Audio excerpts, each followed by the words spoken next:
almost like the Flashpoint, where it starts, one of the key matrix lines that will help shatter this status centralized system.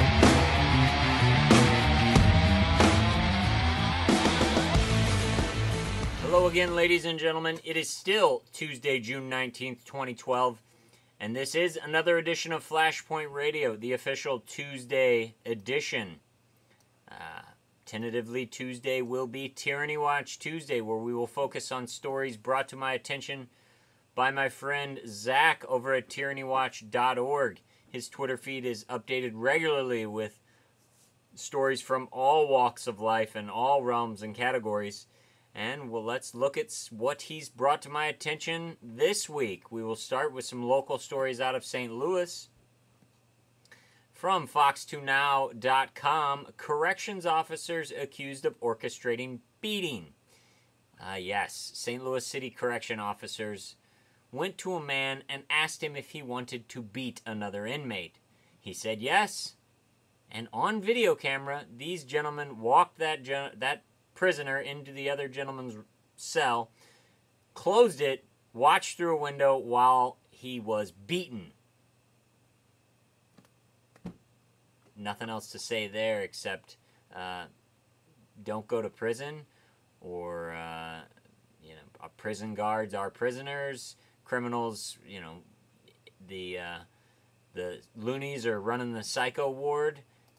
I don't know. This is insanity. But then again, nothing surprises me anymore in this city or this country or this world. From NPR, Rice sues city for condemning homeless camp. The Reverend Larry Rice, who is a fighter for the rights of the homeless, is suing the city. Why? Well, he had helped to set up a tent city on the Mississippi waterfront that was out of the way of the public and really didn't cause much trouble for anybody.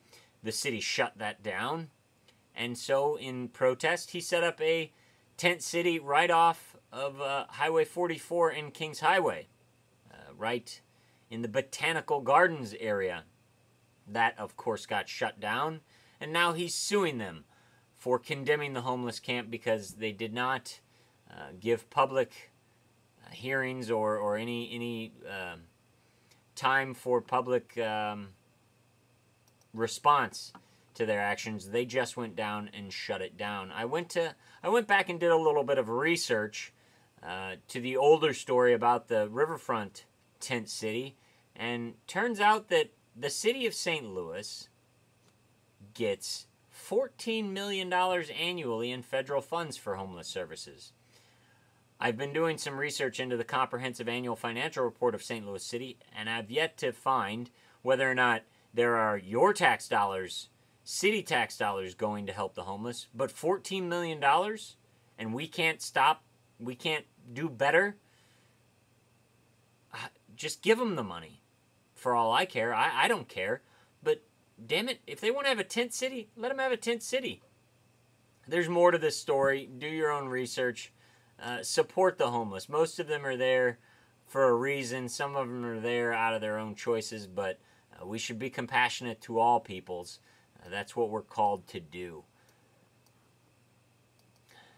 Moving along, from the Daily Mail online, how would a Jewish person feel if you put a swastika on a shoe? ? Adidas under fire for unveiling new trainer with orange shackles like those worn by black slaves.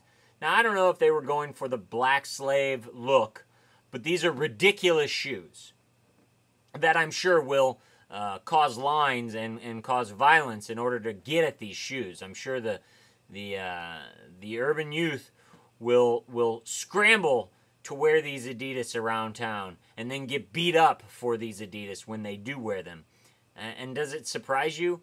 People wearing shoes that harken back to slavery times? I mean, the pants sagging comes from the prison culture.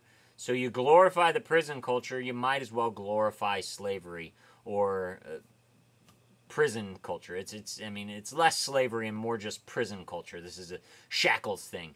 Yes, because we do live in a prison planet. We do live in a prison society, a police state. You might as well dress like a police state.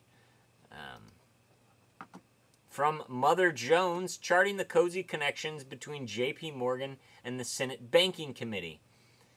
This article goes over the fact that the Senate Banking Committee that called Jamie Dimon in front of them last week to grill him over the 2008 crisis and the $2 billion bank loss mistake that happened about a month ago. It turns out that a ton of people that work for J.P. Morgan, were lobbyists for J.P. Morgan, were also, at some time in their career, working as staffers for the Senate, and specifically people on the Senate Banking Committee.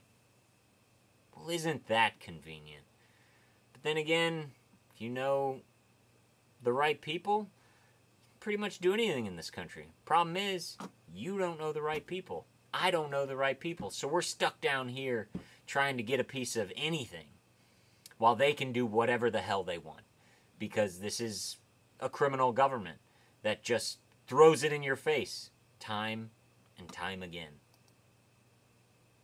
And if you didn't already know that Mitt Romney was a globalist stooge, a Bilderberger puppet, you have this from Politico. Kissinger headlines Romney event. Of all the foreign policy luminaries still silent on the 2012 race, Henry Kissinger has stood out most to political watchers. Really? Really he has? Henry Kissinger tends to keep a low-key profile because he's an evil person and has done some really horrible things in the name of our government and since he's left government office. But yes, Henry Kissinger will be appearing with Mitt Romney. So all of you who are saying a vote for Mitt Romney is a vote for a return to sanity and a return to the rule of law and Constitution and the Constitution, yeah, I don't think so. Henry Kissinger is a globalist, New World Order stooge who said in the 1970s that he wanted to use food as a weapon, who helped orchestrate the one-child policy in China. Yeah. He's now going to endorse good old Willard Romney. Oh yeah, you didn't know? Mitt Romney's real name is Willard. If he went by Willard, would he have gotten where he is today? Heck if I know. Willard, to me, sounds better than Mitt, but I don't know. I'm just the guy with a video camera. But speaking of that New World Order, we've got this trio of stories for you to check out from brought to my attention from Tyranny Watch. Why the G20 must consider a New World Order. The G20 meeting in Mexico, in I believe it's Cabo, and the Wall Street Journal says that they must consider a New World Order in order to save us, to tackle the financial crisis. I mean, you know, they created the crisis, so they should be the perfect people to fix it, right? Yeah, maybe if you feel they did it on accident, but they did it on purpose. Everything that's happening is on purpose. These people aren't stupid. This is a planned destruction of the global economy. Bailouts equal slavery. Did you watch my Finance Friday edition last week? Yeah. When you receive a bailout, you're signing on to that debt. The sovereign debt is not yours. It is not the citizens. It is not the people's debt until your government accepts a bailout. Then you're on the hook for it. The Wall Street Journal, man, they love the New World Order. What will New World Order look like? This article goes on to state that the old world order died in 2009 when the G20 met in Pittsburgh and in London and said they had saved the world with their stimulus. They didn't save the world. So now they're saying we need a new world order with euro bonds, even larger central banks, and the ability to bail out more countries. Wow. Wow. Out in the open calling for a new world order. Don't you just love your Wall Street Journal subscription now? At least I found one article that has a little bit of sanity, and this is a wonderful article from the International Business Times. Be Ready, The Powerful Never Waste a Good Crisis, by Walt Osterman.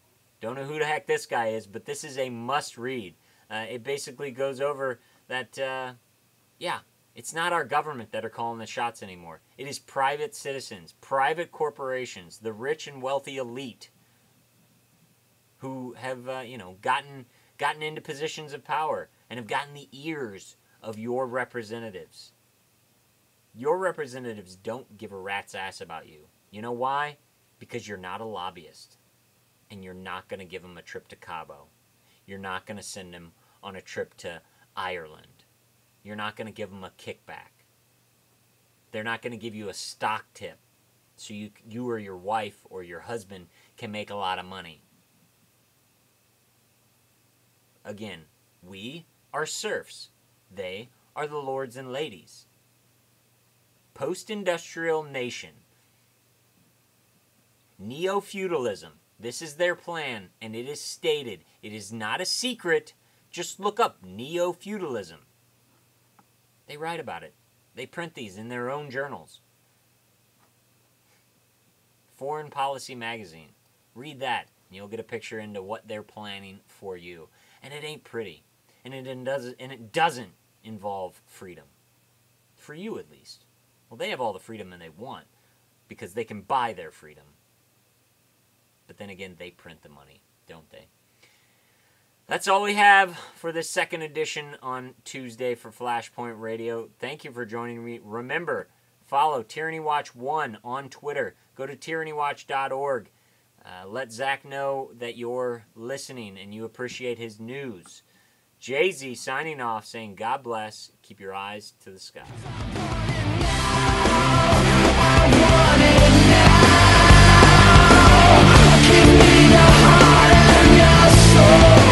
I'm not breaking down.